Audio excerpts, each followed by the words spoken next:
नमस्कार दोस्तों, नंदी के कान में मनोकामना क्यों बोली जाती है, जानिए इसके पीछे का रहस्य हमारे वीडियो के माध्यम से। नमस्कार दोस्तों, जब भी हम किसी भी शिव मंदिर में जाते हैं तो अक्सर देखते हैं कुछ लोग शिवलिंग के सामने बैठे नंदी के कान में अपनी मनोकामना कहते हैं। यह परंपरा बन गई है। इस परंपरा के पीछे की वजह की एक मान्यता है। आज हम आपको उसी के बारे में बता रहे हैं, जो इस प्रकार है। मान्यता है, जब भी शिव मंदिर होता है वह नंदी की स्थापना भी जरूर की जाती है, क्योंकि नंदी भगवान शिव की परम भक्त है। जब भी कोई व्यक्ति शिव मंदिर में आता है तो वह नंदी के कान में अपनी मनोकामना कहता है। इसके पीछे मान्यता है कि भगवान शिव तपस्वी हैं और वे हमेशा समाधि में रहते हैं।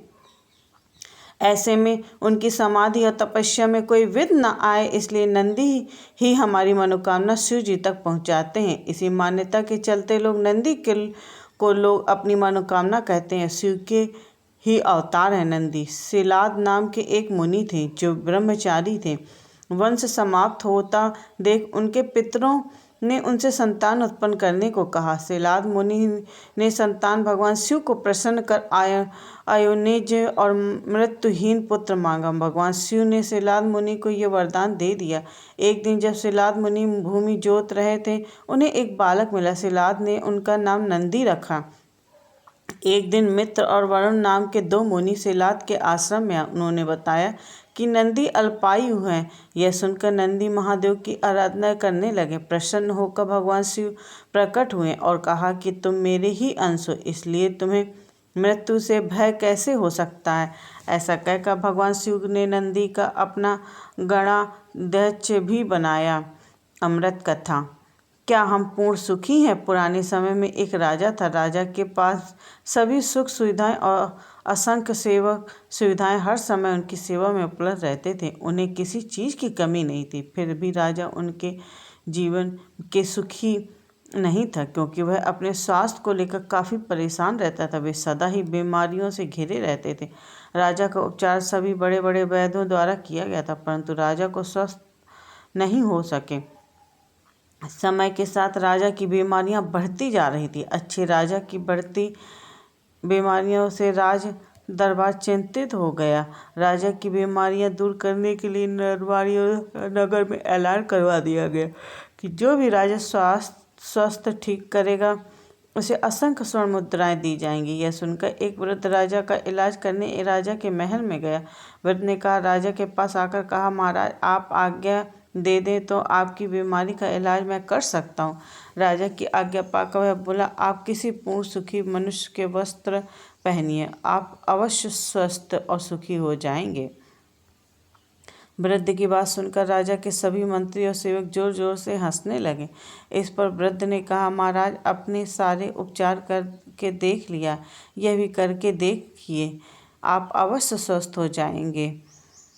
राजा ने उसकी बात से सहमत होकर के सेवकों को सुखी मनुष्य की खोज में राज्य के चारों दिशाओं में भेज दिया, परंतु उन्हें कोई पूर्ण सुखी मनुष्य नहीं मिला। प्रजा में सभी को किसी न किसी बात का दुख था ही।